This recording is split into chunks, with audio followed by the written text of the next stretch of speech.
Before Minsu could say anything, Sunjin asked her if she was okay. She told him she was fine, but felt a bit overwhelmed by everything.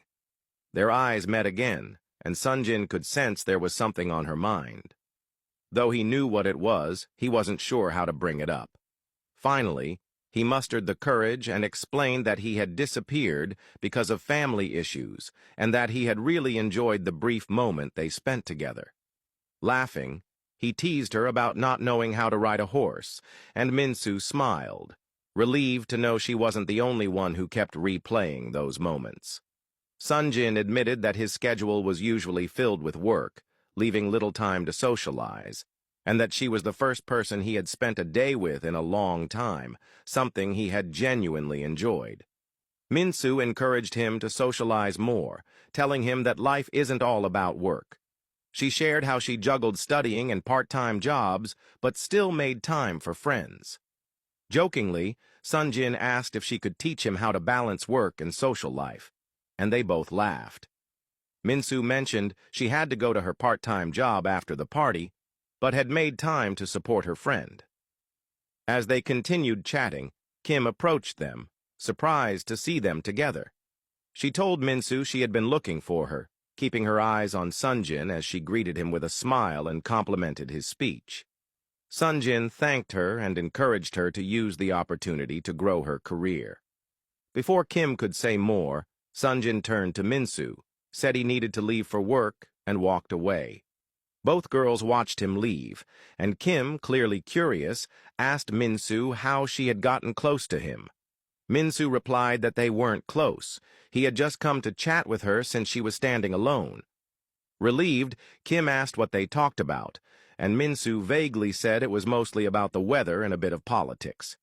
Kim, with a dismissive tone, remarked that Minsu wasn't Sunjin's type, adding that Korean men usually stick to their own and don't date outside their culture.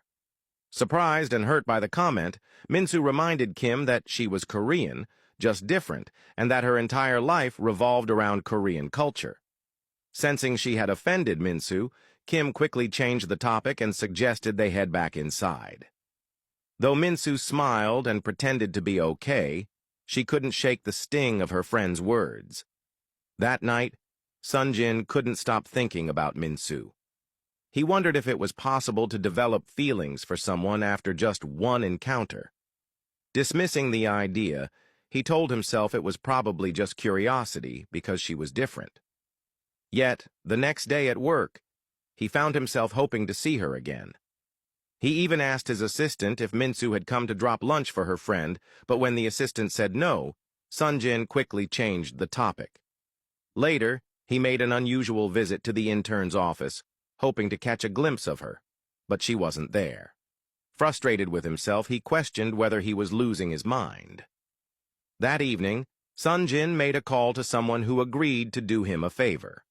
The next day, Minsu was called to the dean's office, where she was praised for her academic excellence. The dean informed her that, as one of the top students, she had been selected for an internship at Tech Bloom, where she would shadow their legal team as a law major. Overjoyed, Minsu couldn't wait to share the news and video called her mom, who expressed pride in her hard work and dedication. Minsu couldn't wait to start the internship, eager to surprise Kim with the news. While Sunjin briefly crossed her mind, she dismissed the thought, convincing herself that their interaction was nothing more than a fleeting moment of kindness. After all, as Kim had said, Sunjin was out of her league, and she didn't fit the conventional Korean beauty standards. Like and comment for Part 5.